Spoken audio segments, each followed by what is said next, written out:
Hello, everyone. Good morning. I hope everyone's doing well. So we can safely say that we've pretty much annihilated the belief in evolutionism, or so much so that the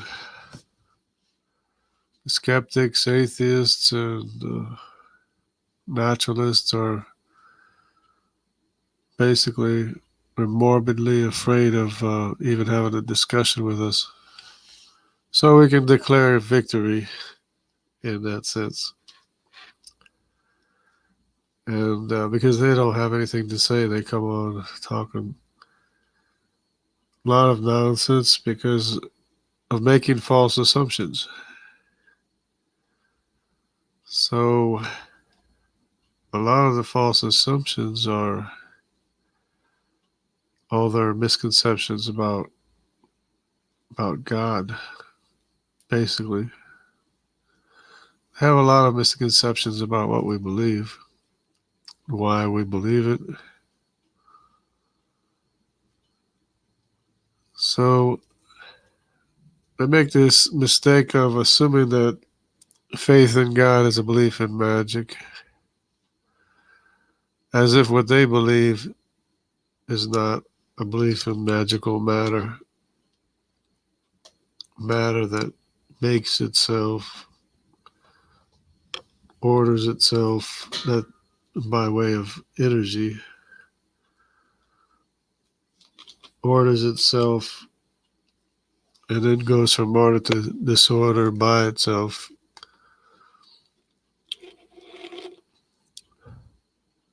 While we creationists were following the instruction of goat herder holy men that realize that all power comes from a greater power, which comes from an infinite potential of infinite wisdom, knowledge, and power. Where do they think everything is coming from? They just belief in magic. They believe in magic. We believe in a creator. They believe in magic. Magical matter making itself, ordering itself, and ordering living organisms. They believe in magic. Not only magic, but unscientific magic, where things make themselves. Everything comes from nothing, from nowhere, and makes everything there is. That's magic. It's not science. Our belief is scientific, that all power comes from a greater power, which comes from an infinite power. That's scientific. That's something you can know for a fact. They just believe in fantasy. They believe in outright magic, unscientific magic.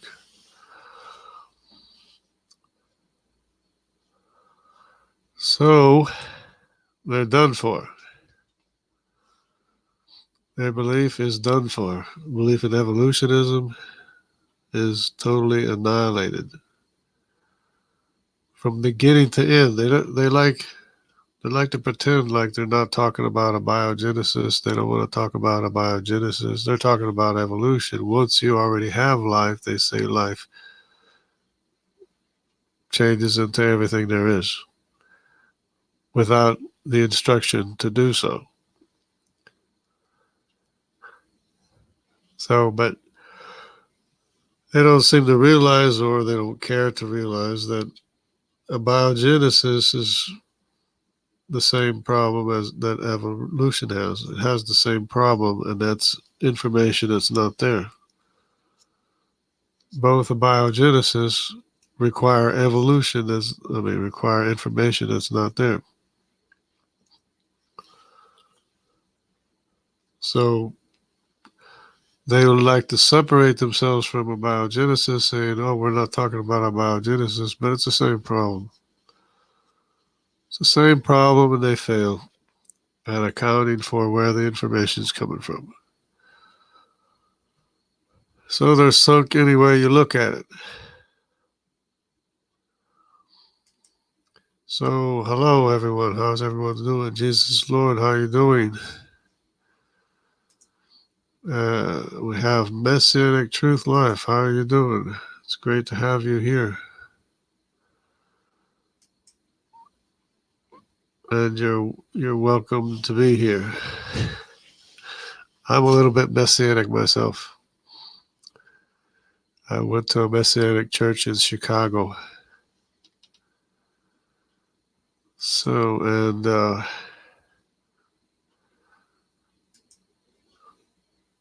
I really enjoyed it. It made, for me as a missionary kid growing up in the United States, having to come to the United States from the South American jungle,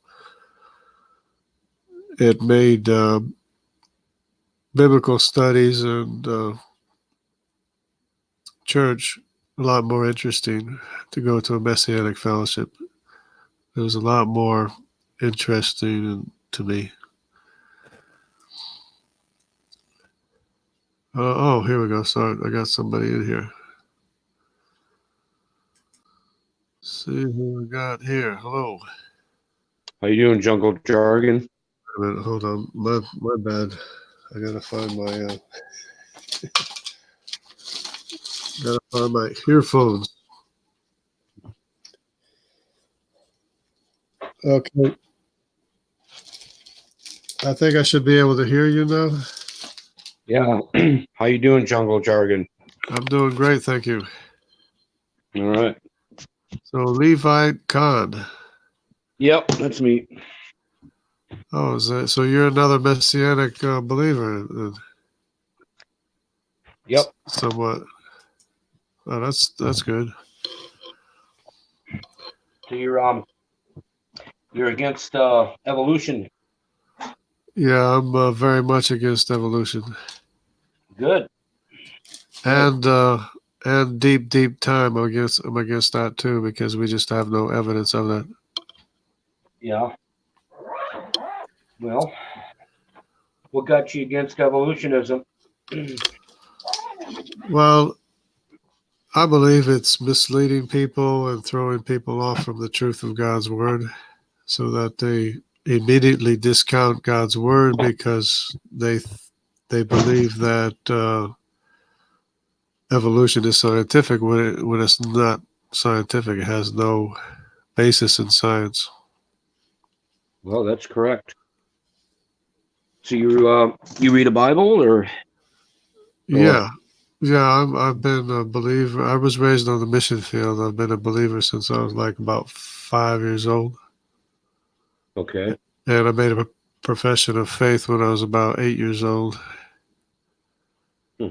And I've had kind of a rough life. Part of it was like in a rebellious state when I was a teenager for about 3 years. And then I went to Bible school, Moody Bible Institute. And that's where I ran into Messianic believers. Oh, okay. Did you go to that school in Chicago, Illinois, or what? Moody Bible Institute. It's the Yeah, one. yeah. Yeah. Isn't that a Chicago? Okay. Okay.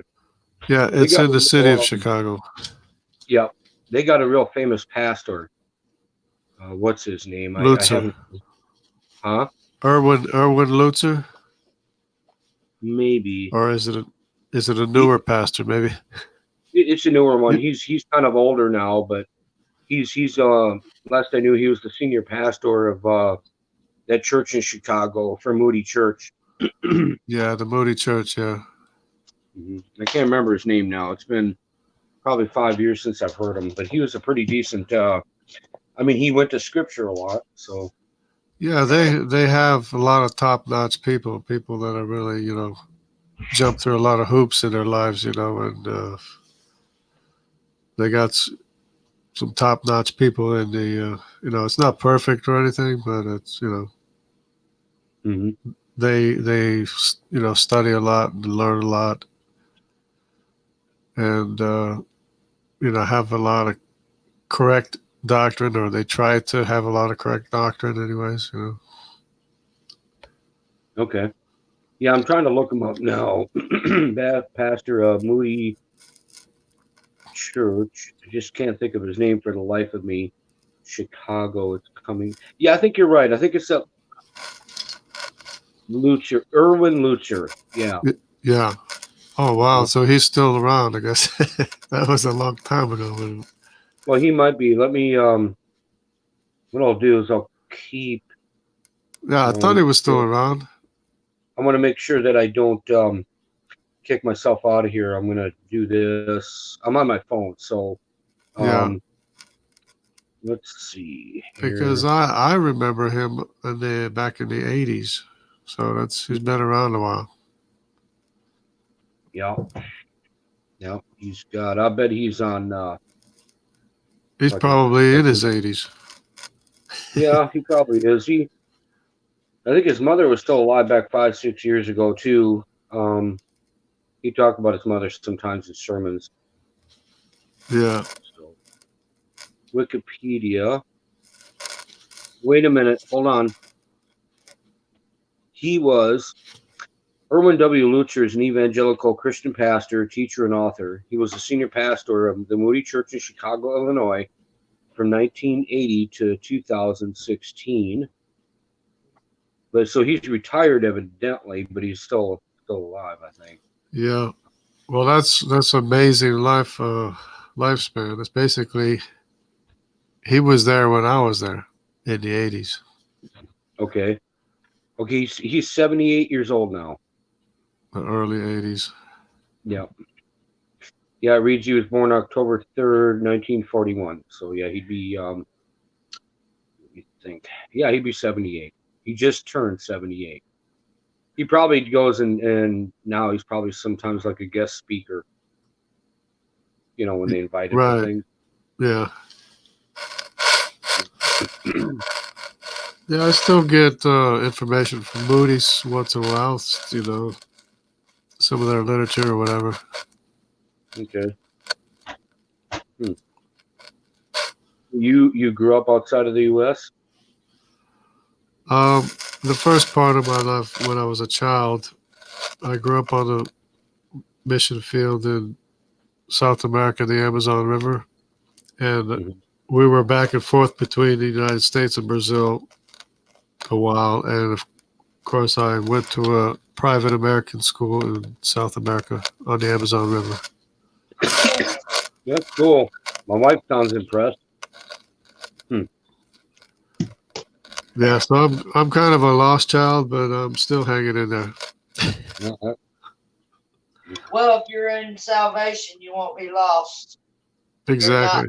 You're not a lost child, so don't mark yourself there, young man. Exactly. Yeah. Yeah, I do a lot of teaching on YouTube and stuff, and sometimes I go on to panels and do debates and stuff. Sometimes we do street evangelism, although we haven't done it for quite some time now. So Yeah, we have a little community here. A couple of people are represented here. We have Jesus is Lord here. We have Messianic Truth Live. Or are you Messianic Truth Live? I'm Messianic Truth Live. Yeah. Invite comment. Yep. Oh, that's good. But we have some more people. We have that pop in once in a while. A couple of atheists too. I've seen Jesus is Lord. I've seen him around. I checked his profile out, and like I don't know much about him, to be honest. He's a public school teacher, I believe. Okay. Well, he's sub to I think he's sub to one of the same guys that I'm subscribed to. Unlearn the Lies. That's Lex Myers. Lex Myers is a good teacher. So Oh, okay. Lex Myers is a Sabbath keeper too. So That's good. yeah. Yeah, I would like to really. I mean, as far as I'm concerned, we've already debunked evolution over and over again. And another thing, well, I believe in the global flood. Okay. and I believe in the truth in Genesis. I mean, that Genesis is an actual account of creation. Yep, I believe it too. That was with Noah's Ark, that was an overall flood. No doubt about it. So one of the points I was getting to was that we do have histories. We do have human histories. We got the Mayan histories. We have the Egyptian history. We have the Hindu histories and the Chinese history and the Sumerian histories, and they're all ancient histories stemming from the time of the global flood, about 5,000 years or less. Yeah. Yep.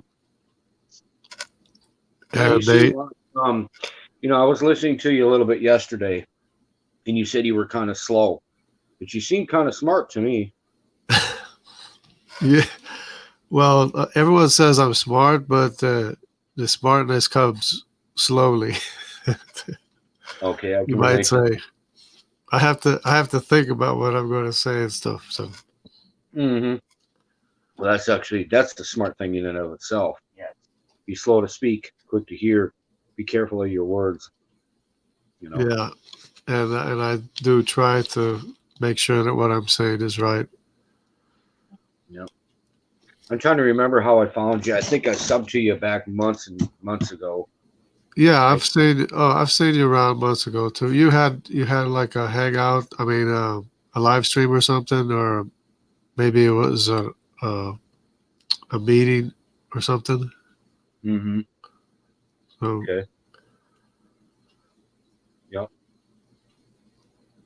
Yeah, I did I put a video out last night using Tanakh or Old Testament verses, proving that Yeshua is the Messiah. yeah, that's a very interesting study because there's so much of the Tanakh, the Old Testament, that has, to me, is clear references of Messiah in there. Mm-hmm. I mean, there's so much stuff you just can't argue against, even though they try to argue against it. Mm-hmm. They try to argue against, Jacob wrestling with God. They try to argue against Moses and the 60 elders of Israel seeing God. And they try to argue against the verse in Micah 5:2 that says that God was born in Bethlehem. Well, yeah, I used Micah 5:2 as one of my many references yesterday in the video. Cool. So I Out of guess you know. Oh, excuse me, I almost burped here, but I mean, you seems like you know your Bible pretty well. So out of all the prophecies, I think, man, I've kind of favored Micah 5:2 as being the most clear passage mm-hmm. of the messianic teaching that there is, but there's many others. But it's kind of hard to argue against the ruler from the days of eternity being born in Bethlehem. Yeah, right. I'm in agreement with you there. So And of yeah, course, yeah, Micah 5:2 it reads, "But thou Bethlehem Ephratah, though thou be little among the thousands of Judah, yet out of thee shall he come forth unto me that it that is to be ruler in Israel, whose goings forth have been from of old, from everlasting."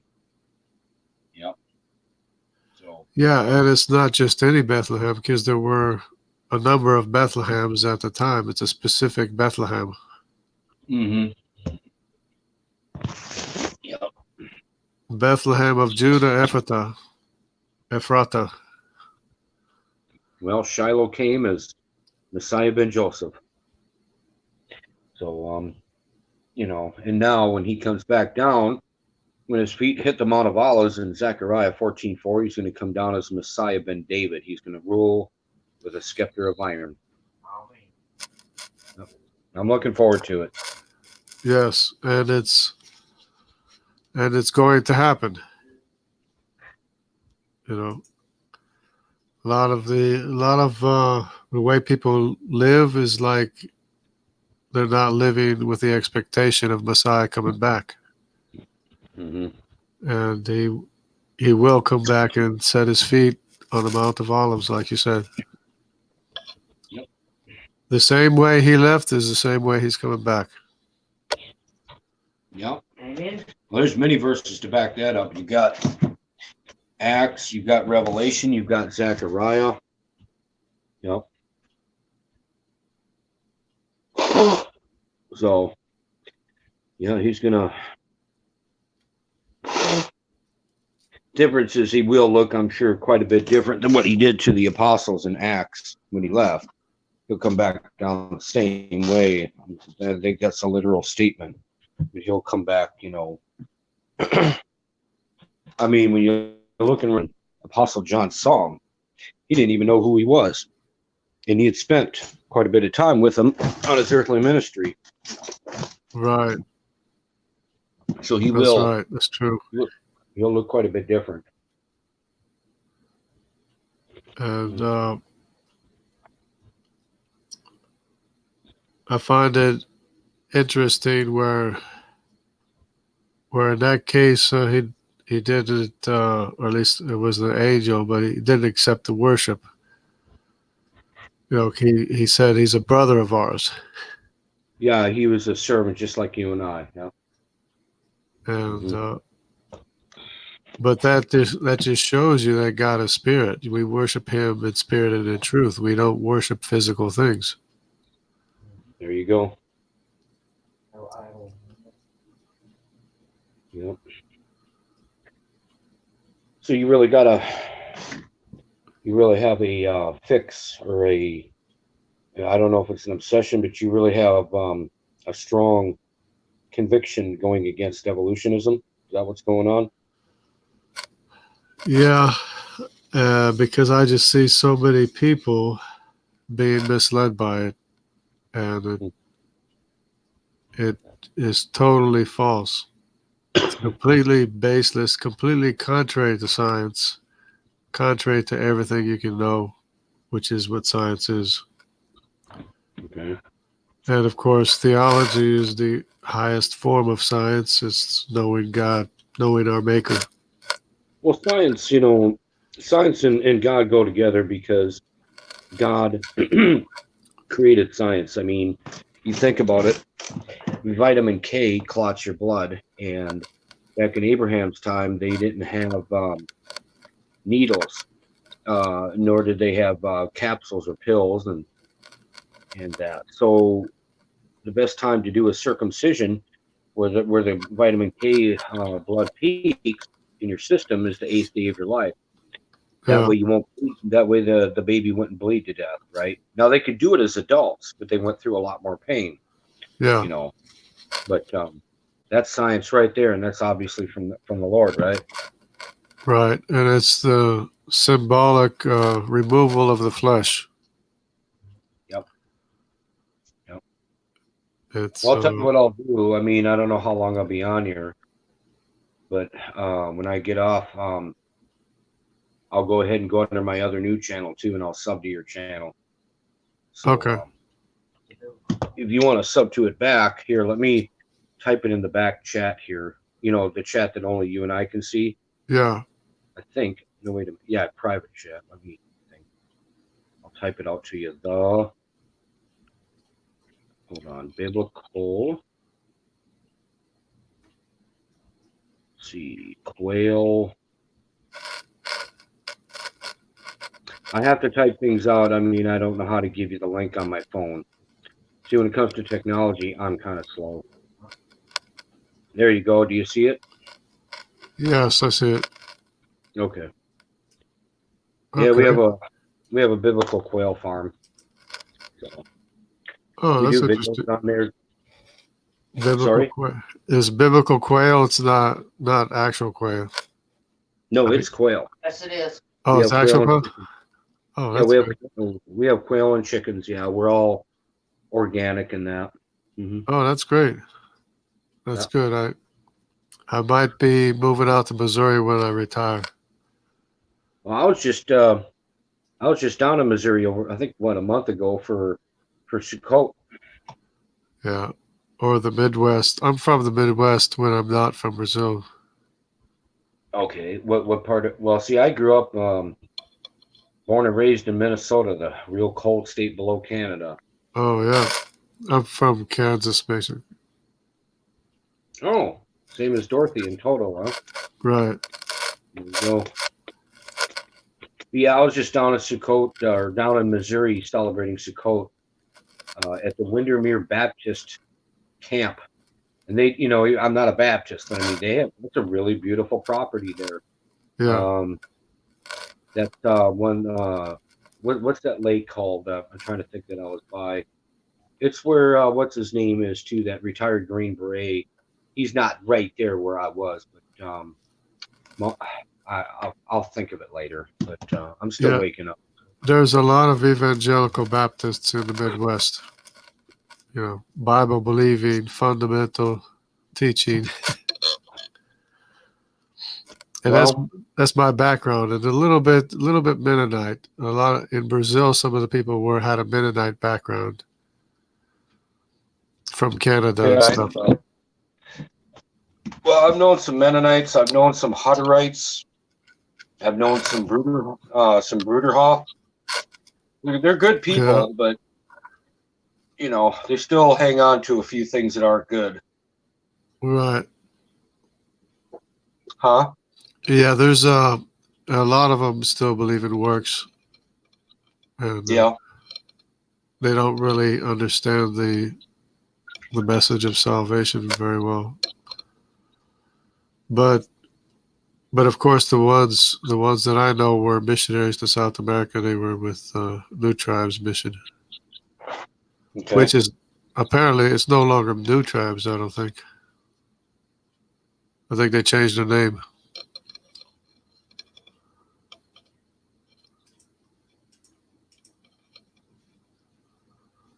But Ozarks. yeah, it was Lake Ozark or whatever. a mission. Okay. It was a mission that works with the indigenous people Okay. around the world, basically. But I lived in South America around the Amazon in Brazil, so I speak Portuguese too. You want me to do it? We'll both go get it. My wife and I, we're still on here. I've got my phone on, and we're probably going to take you to the store with us. Oh, okay. So, Sounds good. Yeah. Yeah. So since I was declared victory over evolution, I just wanted to move on to another topic, and that would be deep time, and see how well I can disprove deep time. deep time, huh? Yeah, like millions of years, billions of years. Well, yeah, but evolution is into that as well. You're still kind of hanging on to that. I believe the Earth is probably, well, coming up in March or April, according to the Gregorian calendar, it probably is around 6,020 years old. I'm That guessing. sounds about right. As far as what we know, that sounds about right. Yeah. Yeah. I think what happened, and it's been a long time since I've done my research. I really don't, in my apologetics, I don't really go against atheists much, nor do I go against evolutionists, for that matter. But from what I know, in the 1800s, there was an author who wrote a book entitled something like, "What if the Earth was 1,000,000 years old?" Okay, and then it was a number of years later. I think somebody else wrote a book.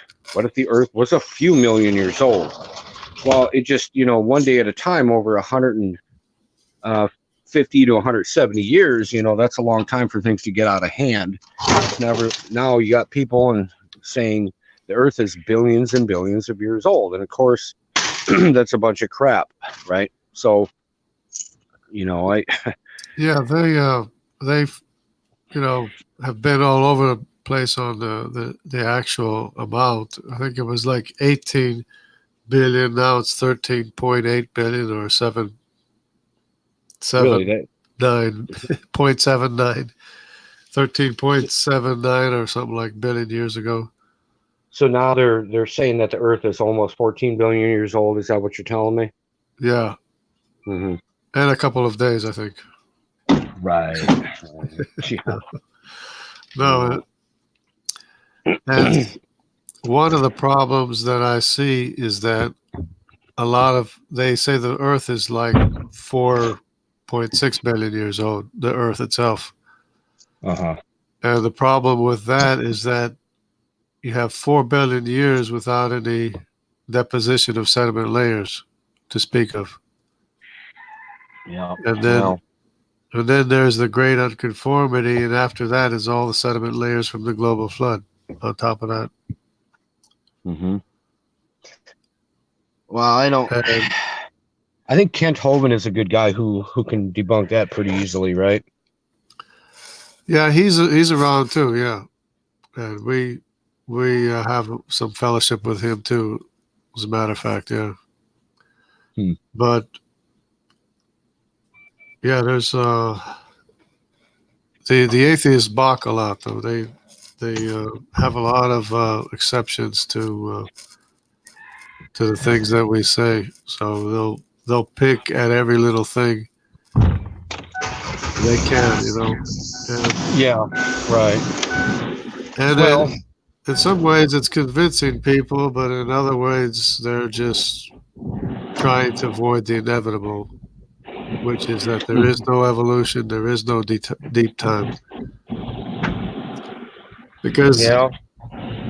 one of the points is that time is a fabrication itself, anyways, to begin with. So,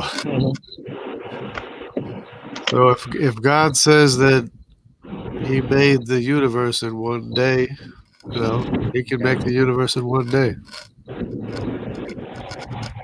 and time is a fabrication. You know, the result of the dilation of time is the result of the creation of matter. Because it's the gravity that dilates time and distance. Yeah. And Yeah, I talked to. Well, again, it's not something I specialize in, but I did talk to Kent Hovind for a few minutes on the phone once, and that was back, I think, a couple of years ago now. So, I guess if it's if it's a subject you're interested in, and you want to do teachings on it, just like any other subject, you better know your stuff. right, yeah, there's a lot to know, as a matter of fact, in biology and everything. Biology, of course, is like a huge study, probably one of the most complex studies that there are in science is biology. And physics is another one too, but that's probably a little bit less intense as far as information is concerned. But there's still a lot of information in physics too. But I like them all. I like physics and biology. Okay. So you study that? Yeah, just as much as I can. But I could still, dispute evolution, and I can dispute the Big Bang. Everything from nothing. I can dispute that. It's not that complicated, Yeah. Well, you do if you're into demolition at all, if you've learned anything about that, when TNT and dynamite goes off, or just a plain firecracker. Take it as simple as a black cat firecracker.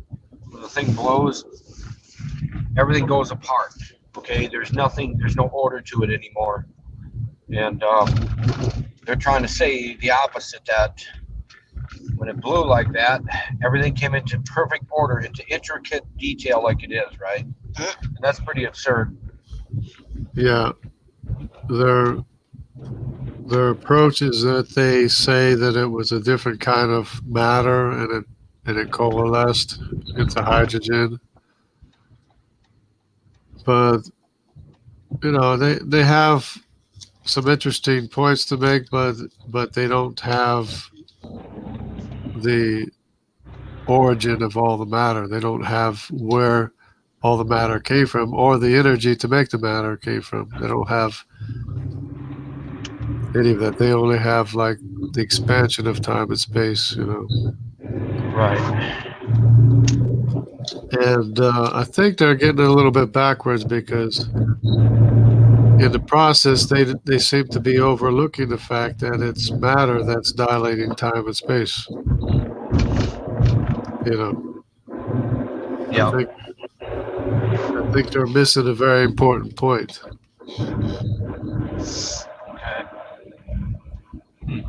Okay. So, because is there any particular group that you're against? uh, as far as atheists, no, there's no No, specific no, group. no. Evolutionists. Uh, no, just evolution in general. I'm against it, and of course, it's being taught in all the major schools and universities, and I think the media pushes evolution even more than the scientists do, Yeah. Yeah, I think you're right on that. because the scientists will write a paper and then the media will take that and run with it and try to claim that there's proof of aliens or whatever. Yeah. Every chance they get, they try to say, oh, another proof of evolution. But every claim the evolutionists make is always debunked, of course, because evolution doesn't exist. Mm-hmm. And the fossil record, of course, proves it. The global flood proves it. The sediment layers prove it. What Just do a you think bad. about CERN? I think they're coming to an end of what they can find in that because they're trying to break down matter as much as they can, and they're getting smaller and smaller bits of matter, but all it is energy. It's just Well, what I believe is, they're trying to open up, playing with something that they shouldn't, because uh, Elohim, God Almighty, he separated those two things until the coming of the end, when they will be brought back to this earth. But they're trying to bring things that like the other dimensional side yeah, back through, yeah. and They think they can find something, but I don't think they're that's going to find satanistic. anything. Yeah, it could be. I've heard that too. Yeah, it's a possibility, but I don't see them finding anything. All they're doing is just getting smaller and smaller bits of energy, and that's all it is energy. Yeah, And you have to. They can't account for where the energy is coming from anyway. So they're not. exactly, because it's a spiritual plane where they're messing with. They're messing with the wrong place, but they have seen certain things that kind of scared them, and even that handicapped guy, He died. Hawking. Stephen Hawking. Yeah. He even said they are messing with something they should not. Yeah, they have no clue. They don't have any understanding of what they're messing with. So Stephen Hawking didn't even want any part of it. Yeah. Really. Yeah, and I don't think they're going to find anything much more. I mean, they claim to have found the Higgs boson, which is supposedly what gives a matter its mass, but it's to me it's energy that gives matter its mass. Yeah. It's like bound up energy. But Well, they're playing with abominational satanic rituals. They have dances that are I satanic. think they have a specific satanic dance or something. Mm-hmm. For Shiva, don't they? I've heard things like that before. It would be out of the realm of what they're capable of.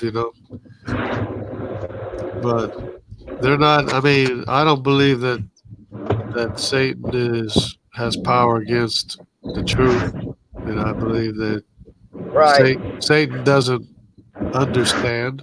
He doesn't have understanding, you know, and I don't give too much credence for satanic power, you know. Yeah. Well, So they can't touch you if you are under his son's blood coverage. right, right, and we know the truth, and that's what sustains us is the truth of God's word. Right. They can oppress you, but they cannot possess you. Yeah, and yeah, I think they're at a dead end pretty much as far as breaking down matter. I don't think they're going to be able to find much more. You know, all these wicked things that people call aliens and stuff, all they are is the fallen ones, you know, trying to trick. See, the devil has been here since his fall to try to break down and destroy everything that God Almighty created. And they said that for a short time, you know, he will be in reign, and many will be deceived. Yeah, right. Yeah, I look at the power of the devil is through his lies and confusion. That's where his Exactly. power is at. And it's when people believe in the lies and confusion that he gets power to do horrible things, you know. Right. But see, his miracles and stuff is only earthly bound type things, you And know. right, and it's through deception too, because Yes. when Pharaoh cast down their rods and made snakes, you know, the rod of Moses ate their snakes up. Oh yeah. So we But have the when they truth. Any way you look at, we have the truth, and all they have is lies and deception. yeah. Yep. But when they tried to do the blood in the water type trick, they couldn't do it. I think Right. they did mix the blood, didn't they? But they weren't. I don't know. But it didn't stay. It wasn't putrid as They couldn't stop it from what God did. And Right. They had to dig in. They had to dig into the ground to get water in that. So Yep. Yeah, that reminds me of evolution trying to explain away God. They just can't match the wisdom and knowledge and power of God. yeah. So what church do you go to now? I'm a little bit far away, but you might have heard of Jonathan Kahn. Yeah, I'm subscribed to him. Yeah, I'm subscribed to his YouTube as well, and I listen to here where I'm at. But I used to minister in his congregation, and I used to play the trumpet. Oh. Wow. Okay. And but I'm a little bit far away right now, and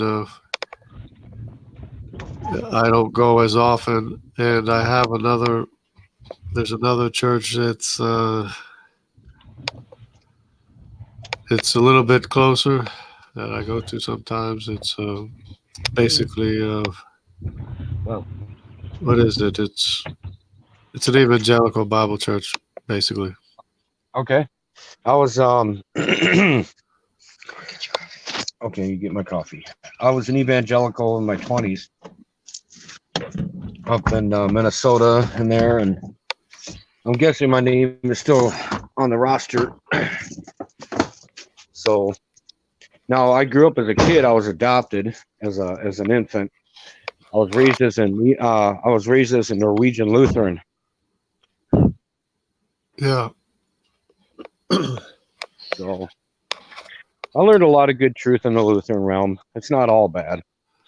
Yeah, my aunt was Lutheran, and it it's not too far away. I mean, as far as teaching is concerned, I mean, they might have a little quirks here and there and stuff, but most people are sincere in their beliefs, and as long as the teaching is not too far off, I don't like to criticize too much. Mm-hmm. But, at the same time, we do have to teach what the truth of God's word, Means Yeah. the truth is in you if you have Him.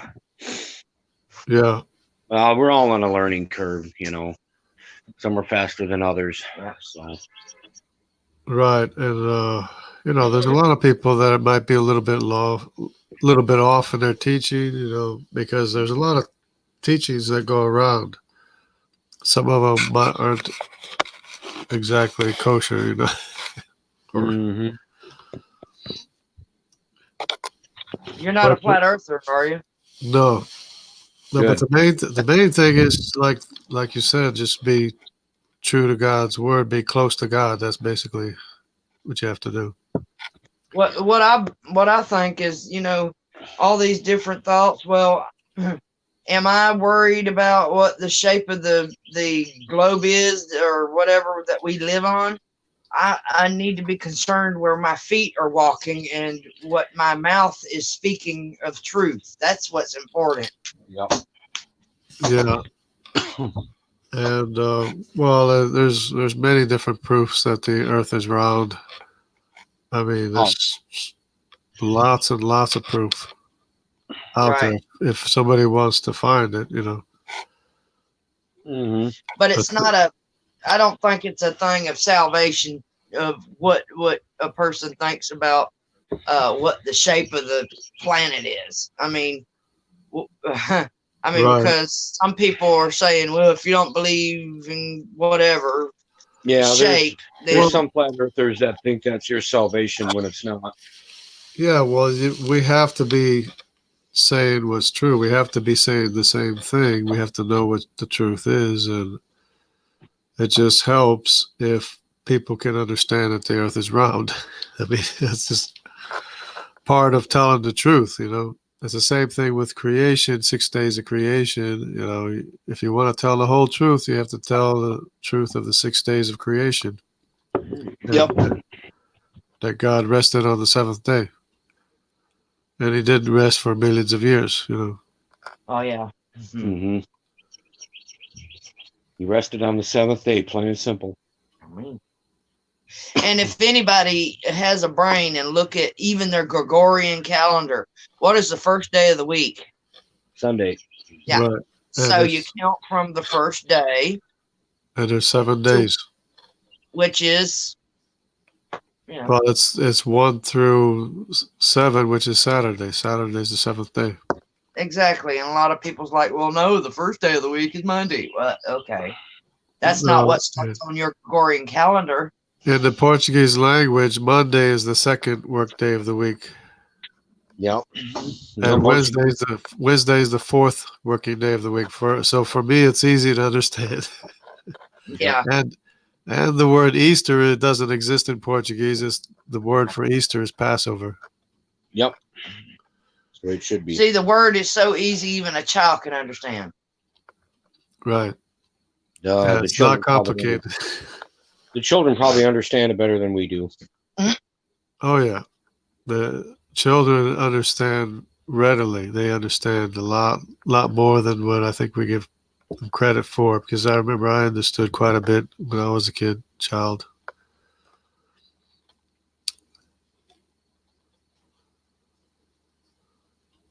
Okay, might have dropped out, but that was a good discussion. Yeah, so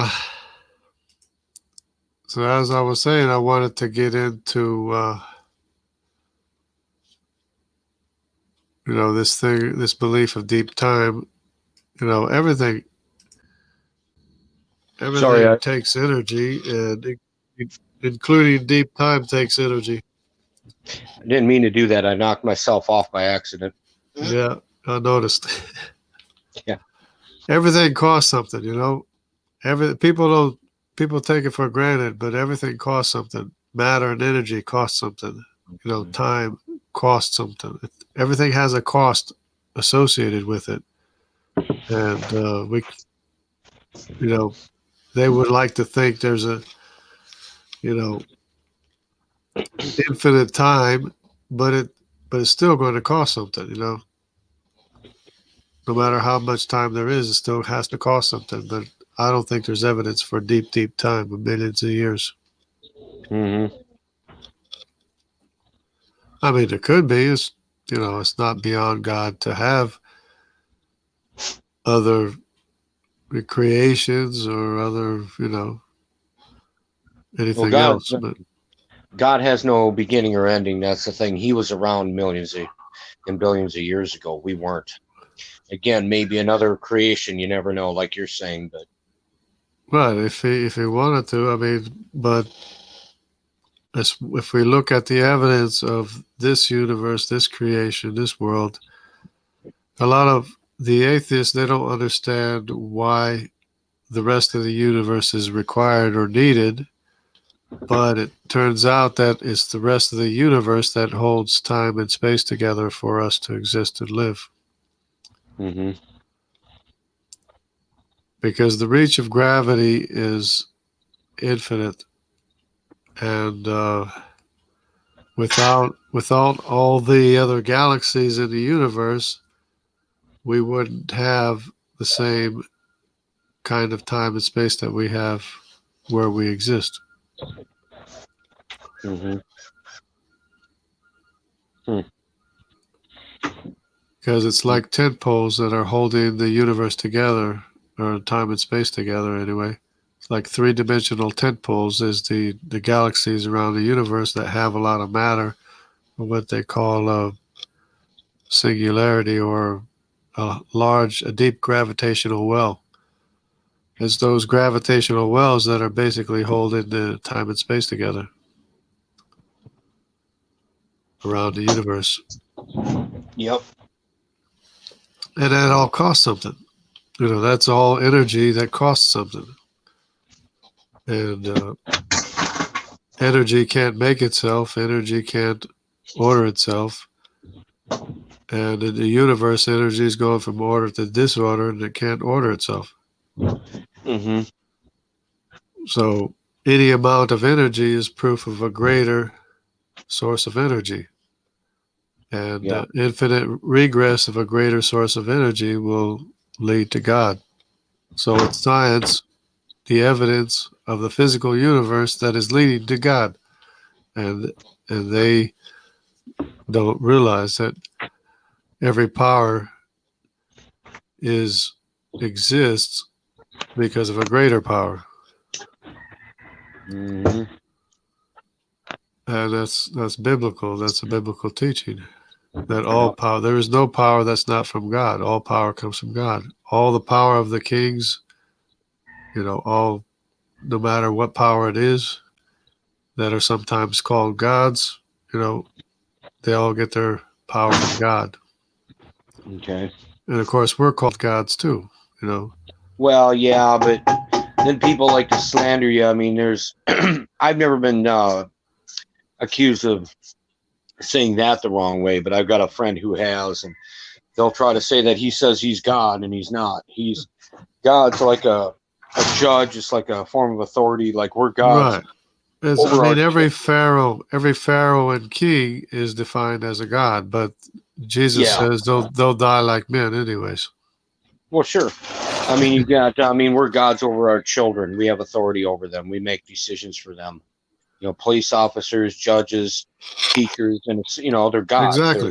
Exactly. They have power over us, and there's nothing we can do about it. Right. Mm-hmm. Basically. Yep. No, you're right on that one. So there are powers, and everybody gets their power. The power that they have, they get it from God, because all power comes from God. There is no power that's not from God, and it's the same thing with the devil too. There's, the devil only has power through deception and lies, which people then in turn, do things they shouldn't do, which they become an evil power.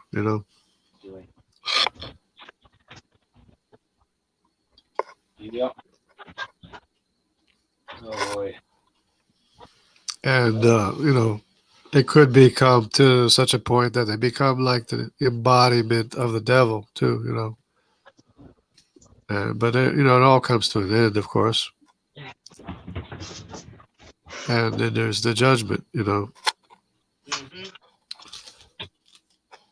Exactly. Yeah, I'm hearing everything you're saying. We're multitasking. We're feeding some of our chickens here. No, that's okay. That's fine. Yeah, I hope to. Well, I'm on the East Coast right now. I don't think I can have chickens in my yard, but Well, we May- have. maybe. It gets pretty cold here, especially at night. I mean, we have heat lamps and that. So Yeah. yeah, we like when she was bringing the food and the water to one of the chickens, I quick grabbed the heat lamp, took it off, opened up the top of the board, you know, to the transitional brooder box for her, and she put the stuff in, and then I went ahead and quick shut it back up and put the heat lamp back on. Yeah, I don't know what the temperature is right now here, but I think it's supposed to get colder on the East Coast. Okay. We might be entering a mini ice age Mm-hmm. in the coming years. Okay. Oh, our Shirama rooster just cock-a-doodle-dooed. Yeah. That's a rare. The Shirama chickens are a rare breed. Okay. Yeah. On the East Coast, I just basically work and go home, and then go back to work and go home. I don't really have much of a life. But when I retire, I plan to move back out west, and I should have a halfway decent life Okay. Well, you in a couple of years. well, you still take time to read God's word and stuff, right? From what I know. So Yeah. yeah. What do you work? What do you do for a job? I'm like a technician, repair mechanic kind of thing. Oh, wow. Well, when it comes to mechanics, that part of my brain is real smooth. I have no gifted area there at all. Yeah. I've been a mechanic since basically high school, I guess. Mm-hmm. So, and it's it's something that I guess you have to be around it quite a bit. It helps, you know. Mm-hmm. Yep. He's a loud little thing. Then it's good. I like it because you can be creative. You can be creative with your hands and stuff like that. Okay. He's answering back to the rooster that we have outside. And oh boy. Oh yeah. It's not boring. Yeah, you wouldn't dare put them together. The rooster outside, he's a lot bigger. I mean, he would tear this thing apart. So. Oh yeah. Okay. Yeah, roosters they don't get along unless they're raised together. Then I suppose they get along. But if they don't, they get territorial and they get right down vicious with each other and blood all over the place, and it's not a good. Yep.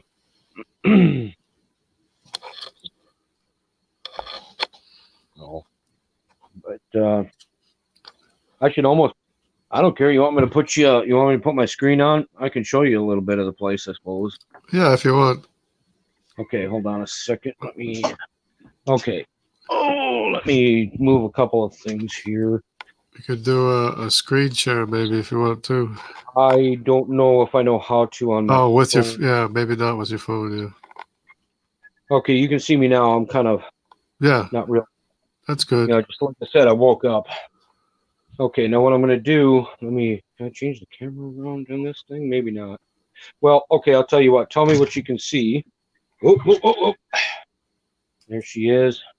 Now, that's just a regular brooder hen. We gave her a different egg because she was getting depressed when I took her actual egg. the thing is, her eggs aren't fertile because we don't have a rooster with her. I'm trying to get her in there. Come here. Quit turning here. There you Yeah. go. You're on candid camera. Anyway, I'll put her. Hold on, I'll put her back in. Come here, let's put you back in. Go sit on your head. Oh. Stop. Go back in. There you go. All right. Now this, I think. Oh, I think I can show the Saramas if I take this. I'll tell you what. I'll wait on that. I don't know if I should do it. Yeah, I think I can do it. Hold on a second. Here, I'm going to move the rocks off the heat lamp for a minute. And let's see. Okay. I don't know if you can see that little rooster or not. Can you? Yes. Okay. How about the hen now when I move it? Yes. Okay, those are the Sharamas. She's not moving right now. She's on an egg. That's not even her own. Are they're gray chickens? Well, no, I don't. It's hard. They're Malaysian Saramas. Now, these are more American, but they're Malaysian Saramas. Now, here's the Hans 57. I don't know. Let's see if I can show you this little thing. Can you see her at all? The black one? Yeah. Yeah. I can see. But the thing is, the Sarama hen that I just showed you, she, what do you call it? She was giving us her egg, no problem. She got mad at me the other day when I took her last one. She was pecking at me. And then she got depressed. Thought, okay, she may not want to lay for a long time, if ever.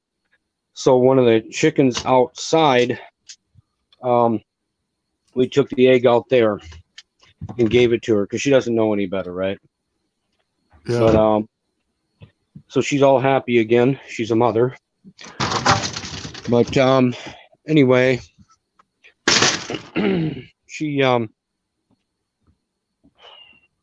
just decided to go into one of those psychological modes. She didn't want me taking her egg.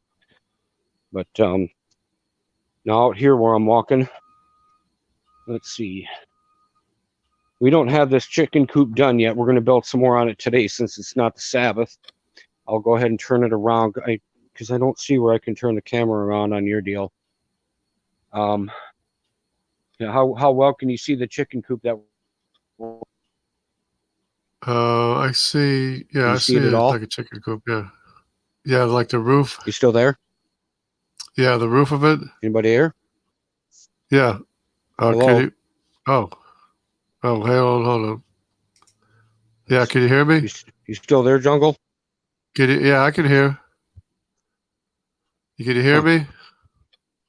But we got to get that finished. Yeah. Jungle, I can't hear you, so.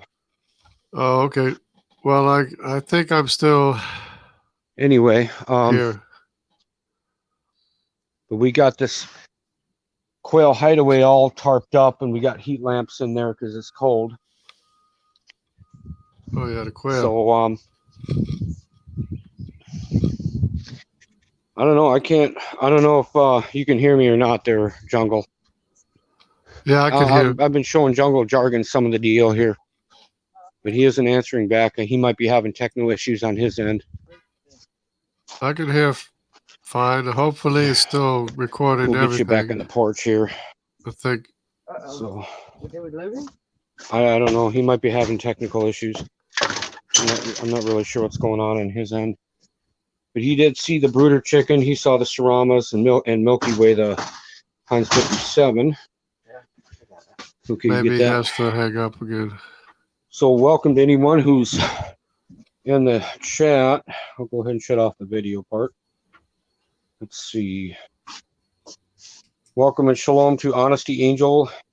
And Jesus is Lord went ahead and typed in shalom. Yeah. But can people in the chat hear me? he did type in shalom, or he put Jesus is Lord shalom on his panel. You know the. So I think he can hear us. We just can't hear him. Uh-oh. So I don't know what's going on. Is there any Um, plugs out there? I didn't look. Oh, okay. I didn't know how to switch this around. As far as the camera, It's easy. is it? Well, I can hear, I and doubt it is. hopefully When it comes to everybody can hear me. technology, I'm not real talented, so. Hope we didn't lose him. He No, might. he's on the panel. He's Oh. on his own panel, and he's been doing things.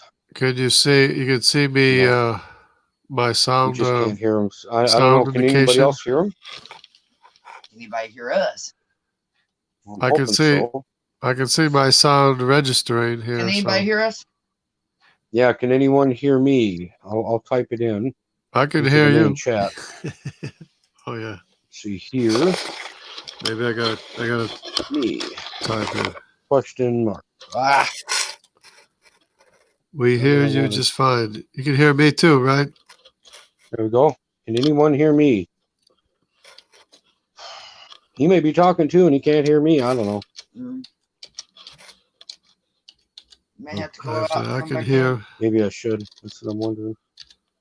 Okay, I'll tell you what I'm going to do. I'm going to go ahead and leave the panel, and I'll come back in.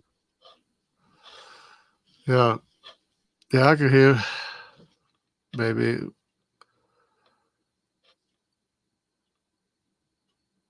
Should be okay.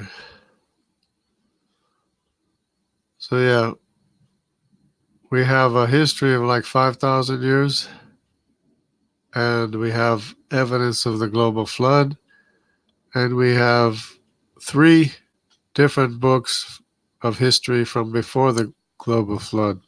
So it's not just the Bible that has a record from before the flood. Okay, is it better now? Yeah. Were you talking and I couldn't hear you? Yeah, you couldn't hear me. Oh, Oh, okay. okay. I guess it was on my end then. But yeah, did you see any of the chicken coop? Yeah, I saw the chicken coop and I saw like a shed for the quail or something. Yeah, it's got it's a big quail hideaway, and we got tarps over it, and there's a couple of 250-watt heat lamps in there going. And since I couldn't hear you, I didn't know what was going on. Otherwise, I might have stuck the phone in there to where you could kind of, from a red, blurry vision, see some of the quail running around in there. But I didn't know what was going on with the technology, so. Yeah, Mhm. that's okay. Maybe But maybe, huh? maybe later. Yeah, that's cool. Well, look, you can see plenty of it. Both, well, this Messianic Truth Live channel, all the videos that we started within the last couple months, maybe, isn't it, dear? Yeah. That we started as far as building brooder boxes, the quail hideaway, we got on there. We still have them there, but we also transferred those videos along with new videos to the Biblical Quail Farm. And so whenever we're updating, my subbers and donators and whatever on the Biblical Quail Farm, that's the channel we do it on now. Yeah. So Messianic Truth Live is for our teaching and yeah, stuff. Messianic Truth Live is primarily for the teachings of Elohim's Debar, which in English is God's word. And that thing won't shut up. He's not a thing. Okay, fine. That rooster won't shut up. He's a wonderful person. He's a chicken. He's a wonderful person. Yeah. What Anyway.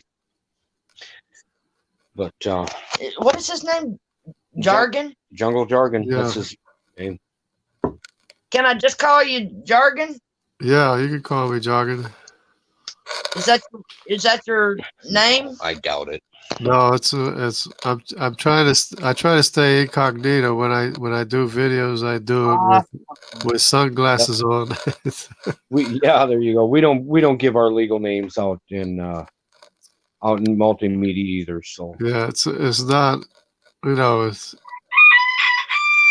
I don't have a problem with Christians. It's just that sometimes the atheists and unbelievers can get a little bit problematic. So not that it's not going to keep them from doing it.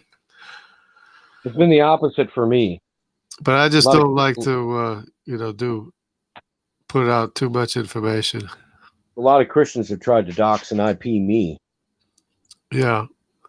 They think they know our name, but they don't. Mm-hmm. We've Oh, got that's plenty different alias names, but we've never said our true names. Right. yeah, that's not good. See, even when I'm out on the streets preaching, I've used several different names. Yeah, But maybe I've been in 45 states the past 5 years. But the thing is one day I might use one name, and in another street corner I'll use a different name. and That they call me.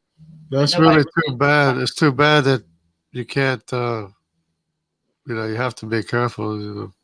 People act that way, and I mean, there is a lot of drama sometimes, and that's why I try to avoid it as much as I can. Oh, you can find a lot of videos on me out there that's showing or exposing me for supposedly being a false teacher. I mean, what are you gonna do? Yeah, well, I mean, if you like to observe the messianic festivals and holidays, they might think that that's a heresy. Well, some Christians do. They think it's been done away with. But there was a big fallout I had one time, and these guys didn't get the story right, and they didn't thoroughly investigate. So they got dissuaded by a woman, is what it come down to. Yeah. Well, Done away with, like the Sabbath and stuff. They Well, say it's I'm not no gonna- longer than throw out the 10 Commandments. Why don't you? Yeah. Then it's okay to murder and to do adultery and so on, etc. I'm not going to get into that big discussion right now. I know. I was just. Yeah. I think Jungle Jargon knows that. Yeah, well, I think some Christians, not necessarily a lot of Christians, but some Christians kind of resent, I don't know, the Jewish people or something, because they think that they don't realize that our faith is a Jewish teaching, basically. That's what our, Christianity is a Jewish teaching. There's no way around it. There's no way out of it. There's no way around it. We believe in the God of Israel, and a lot of people have a little bit of resentment for that somehow, and they would like to disassociate themselves from the Jewish believers like they did in the early church. There was a big push to detach from the Jewish believers Yep. in the early Christian church. And it's still going on because I guess it's people don't realize that we're one body. Well, those of us who are truly in, yeah. Yeah, and of course, a lot of people don't know anything about Jewish believers too. They don't know anything about Messianic teaching or anything like that, which is Christian. Messianic teaching is Christian teaching. It's the same word, same thing. Mm-hmm. So, and there's different degrees. In case somebody's wondering, there's different degrees of Messianic congregation. Some will observe the law more or less than other people. Some people will, not observe any of it. Some people are just, like a Gentile Christian, and they don't want anything to do with the Messianic teaching. The Jewish believers. I'm talking about. Mm-hmm. But we all have to learn from each other. There's a lot we can learn. There's a lot to learn from the biblical holidays, the Messianic teaching, and the perspective of being a Jewish Christian. There's a lot you can learn from that. And and of course our faith is founded in the the teaching of the God of Israel. Go ahead. Sorry. Well, that's okay. I probably interrupted you, but I mean, there are some Messianics that are into Messianic Judaism. I'm really not. That's Talmudic, and right. I mean, I've studied the majority of it in the past. I've read a lot of it and that, and so I know where they're coming from. I wanted to understand them better, but I've rejected pretty much the rabbinical writings. There are some good writings here and there, Right. There's always And to something. and some people will keep the Jewish traditions just for the sake of trying to win Jewish people, not because they believe they have to. Right. Yeah. So there's that too, Mm-hmm. Yep. I do, like, I watch a couple of different channels that have the same title called the P Judaism. Now, they're not Messianics, they're not Hebrew rooters, they're not Christians, what they are, but they do believe in the Messiah Yeshua, but they really defend the Talmuds and that. So, and the Shulchan Aruch, which is Oh, Jewish law. I mean, I've read all that. So I'm still learning where they're coming from, yeah. I would tend to stick to the Bible. I wouldn't like follow the Talmudic teachings very much. I mean, not that I even know much about them, but there's stuff you can learn from that. There's information in there which is useful, but as far as following the Talmudic teachings, I wouldn't do that. I would, because that's then you start getting into what men teach and what men prescribe instead of what the Bible teaches and prescribes, which is what Jesus, spoke against, or Yeshua. Yeah. My wife is petting the brooder chicken. Because people have a tendency to add, instead of just obeying what God says, they have a tendency to add to it, and in an attempt to do better or more or be more observant, and they end up adding extra biblical things which are not always godly or not necessarily godly. Mm-hmm. And I guess the Islamics would do the same thing, pray 5 times a day instead of 3 times a day, stuff like that. It's not helping anything, it's not doing it's not any better, when you try to make your own rules and stuff. Right. Well, you got Deuteronomy 4:2 and Deuteronomy 12:32. Do not add or subtract. So.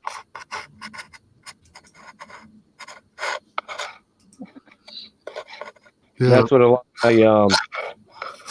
lot of my predecessors and a lot of my ancestors. That's what they did. Unfortunately, so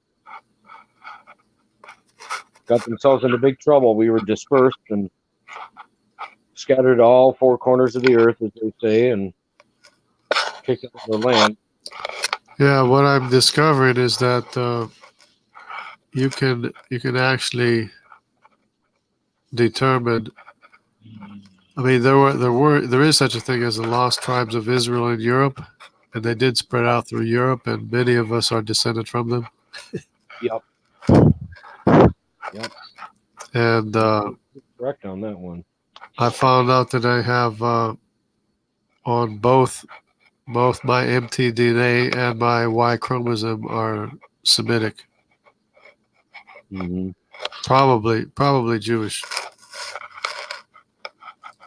or Israelite. Mm-hmm. So I had this. One of my friends at work was a black Hebrew Israelite. I'm not sure if you're familiar with him. You should be. I've done a number of videos debunking them. So yeah, so he was saying that I would be shining his shoes when we go to heaven. I would be shining his shoes. Yeah. Do you remember which guy it is? But according to my Y chromosome, I'm the Israelite. But it doesn't make any difference either way. But I'm just saying. Well, if you're of Abraham, if you're of Yeshua, in Galatians chapter 3, you're of Abraham's seed, verses 6, 7, 8, and verses 26 through 29 as well. Right. I mean, they're full of crap. I don't know what Do you remember the name of the BHI wannabe you were dealing with? Yeah, there's different groups, but Oh, I know. I've dealt with a lot of. I've done videos on a number of them. I just thought it was humorous that he said that I would be shining his shoes, and it turns out that I'm the Israelite, and he's probably not, and it probably doesn't have the Y chromosome. You know? Well, he can be in the kingdom if he gets the real truth. He can be any. He can be us. Right. It's all over the Torah. I mean, over 2 years ago, I think it was now on this channel that I have. I did a tedious, boring, but accurate series. I took every verse, every soundbite out of the Torah about how the stranger and sojourner, you know, the ones that are in any way, they get the same consequences, good or bad, blessings or cursings, you know, and yeah. so. And that's I mean, the thing. It doesn't take a lot to figure that out. A lot of people were always being joined to Israel, and Christians are no different. We're joined to Israel. Mm-hmm. And just to let you know, I don't call myself a Christian, but if somebody wants to call themselves a Christian, I have no problem with that. you know, one thing I don't call myself is a Protestant. Okay, Oh, that's yeah. a good deal. You're intelligent making that move. You know, all it took was for me. I was talking to a Jewish person online. And he gave me some literature of Martin Luther. Yeah. And I told him I'm never going to call myself ever a Protestant ever again. Oh, he did a few good things like the 95 Theses and that, but he was a crazy man. He was, some of us wonder if he was schizophrenic. Well, yeah, he did have some issues, but some of the things he said were close to brilliant, but then other things were like bordering heresy, or if not outright heresy, you know. Well, I think, he never was mentally stable, but I think the straw that broke the camel's back for him is when he read the Babylonian Talmud. He just went bonkers after that, and he hated Jews. And in fact, I think it was 4 days before he died, his last sermon was on how. That would be the heresy. The heresy would be the hatred of Jews, you know. Mm-hmm. Yeah, he couldn't handle the Babylonian because Talmud. nobody can hate anybody, no matter who it is, and then certainly not the Jewish people. Mm-hmm. Yeah, well, and that's the problem that the Hebrew Israelites, or the Black Hebrew Israelites, have is the hate, you know, that comes out, the teaching of hate, which manifests. I call myself a not stream, a follower of the way. Sometimes I'll say Messianic Hebrew Israelite, which is fine. I love my Christian brothers and sisters, you know, and if they're willing to listen to more truth, I'll give it to them. So, but it was great talking with you, Jargon. My battery juice is starting to get down to 26%. Yeah, I probably should let you go and let this charge, and I got to eat something, and then we got to build on that chicken coop. All right. Well, it was good having you, anyways. So yeah, I appreciate you letting me be on your panel. Yeah, because a lot of people aren't familiar with Messianic teaching very much, and so it's good to get familiarized with it, because it's Christian as well. Like, you don't like the word Christian, but it's the same thing as Christian teaching. Well, no, I'm not going to sit there and dispute that with you. I just don't call myself that anymore. Right. Like I said, somebody else does. I'm cool with it. I mean, it's translation-wise, it's the exact same thing. Messianic and Christian is the exact same thing. Mm-hmm. Translation-wise. Okay. All right. Well, look, you take care, and hope to see you again. Maybe I'll. I don't know if you have the notification bell on. If you do, maybe you can see me come on if I'm live. And if I'm doing the teaching, that's one thing I don't take anybody on. But if I'm having a panel and you want to come on, I can try to get you in there. Okay. All right. Sounds good. All right. Stay safe in Yeshua. Keep the commandments, and we'll talk at you later, Jargon. Okay. All right. Shalom. Shalom.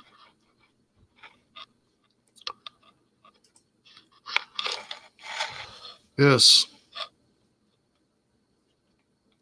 And the New Testament does tell us to keep the commandments, by the way, I mean, God's commandments, depending on how you want to interpret that. So we're saved by grace and we're judged by what we do. And we're told to keep his commandments in the New Testament, of course. And what his commandments are in the New Testament, you can maybe discuss about that. But yeah, it was good to talk to a Messianic believer anyways, because to me that's more interesting than just the Gentile,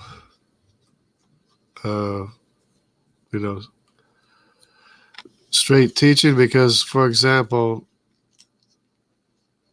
when Jesus said, when you do these things, when you take communion, do it in remembrance of me. But he was speaking of Passover. When you keep the Passover, do it in remembrance of me. So a lot of the significance and symbolism that is derived from the Jewish holiday feasts and times and seasons, a lot of that is lost in so that Christian teaching becomes a little bit more bland, in my opinion. So that's why I was encouraged by the Messianic teachings and the observance of the Jewish feasts, the Feast of Israel, because they have a lot of significance, and there's a lot you can learn. There's always a lot to learn from other people anyway. So yeah, I wanted to get a little bit more into the deep time, debunking deep time. I did a little bit. I suppose I don't have that much more to say about it, but let me see what I have here. Okay. People can get into the mistake of believing in deep time. And I mentioned that time also requires power. Everything in the universe requires power, including deep time. The more time you have, the more power is required. Everything costs something to sustain the universe or to make it.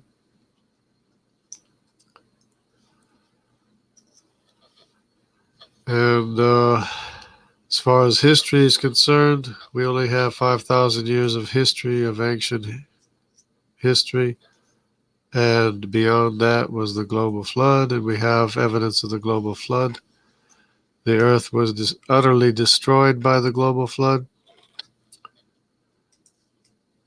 It's completely and utterly destroyed. The earth that we stand on used to be an even more impressive, much more impressive and beautiful creation than what's left of it today. Because we're standing on an earth that was destroyed by the global flood.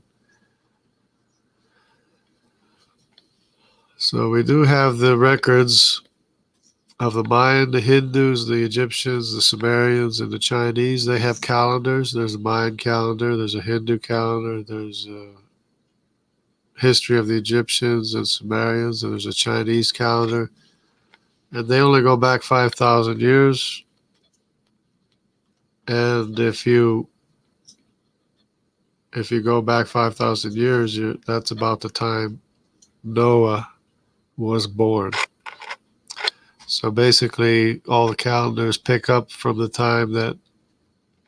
the time that Noah was born. Of course, they're not all exactly the same, but they're all about 5,000 years. if I'm not mistaken, I think it's the Hindu calendar that is slightly more than 5,000 years, but it's still the same general, record. And of course, history accompanies that. Genealogies accompany that.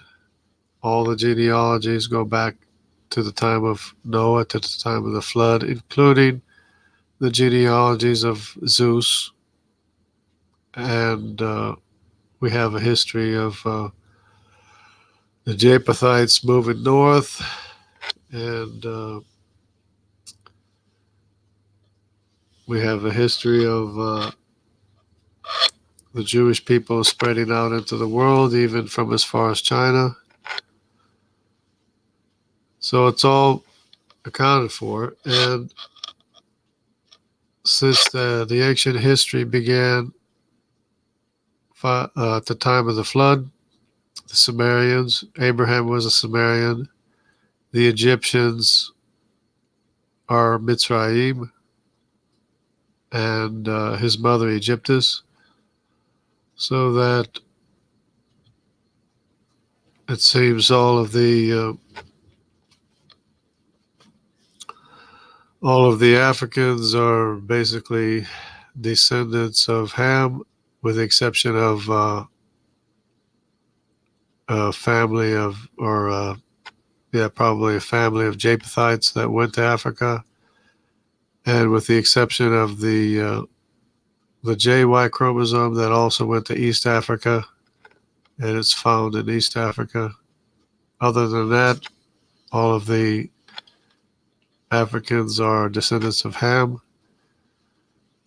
and there's other descendants of Ham that went to the East instead of to Africa, and they're represented in the East, and they're closely associated with the EY chromosome that is in Africa. But they're clearly descendants of Ham as well, but they didn't go to Africa, so we're not all out of Africa, because there's descendants of Ham that didn't even go to Africa. They went east instead of to Africa.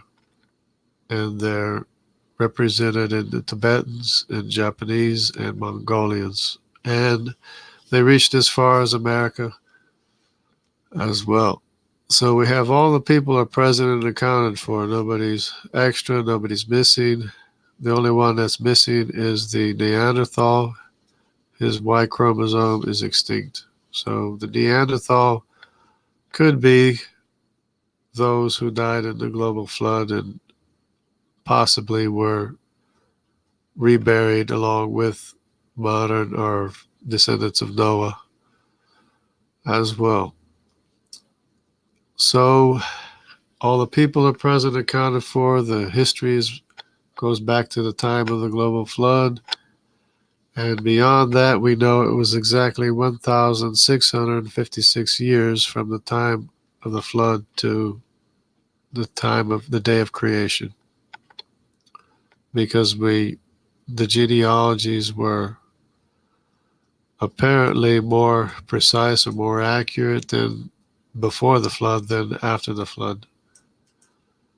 But even so, of course, we're all descended from either the Semitic people, the Hamitic people, or the descendants of Japhethites. And of course, we're all a mixture of all those things. Our autosomal is a mixture of all those things, especially if you're European, and you might even have some African or Hamite. I don't have any significant amount of African, but it just goes to show that we're not all out of Africa, I guess. So, the Bible has an account from before the global flood. There's 3 different accounts. There's the book of Enoch, there's the Bible, and there's the book of Jasher. Those are different accounts from with information from before the global flood. Well, how accurate they all are is another question. The Bible is accurate, has been proven to be the most accurate historical record of all time. Okay, the Bible is a record where all the ancient people came from. We're all survivors of the global flood, back to the days of creation. And of course, since the creation requires, the fabrication of matter, there's the question of when time and space were made. According to the Bible, time and space was made on the first day. So since there is no absolute measure of time or distance in the universe, then we can safely say that time was made on the first day of creation.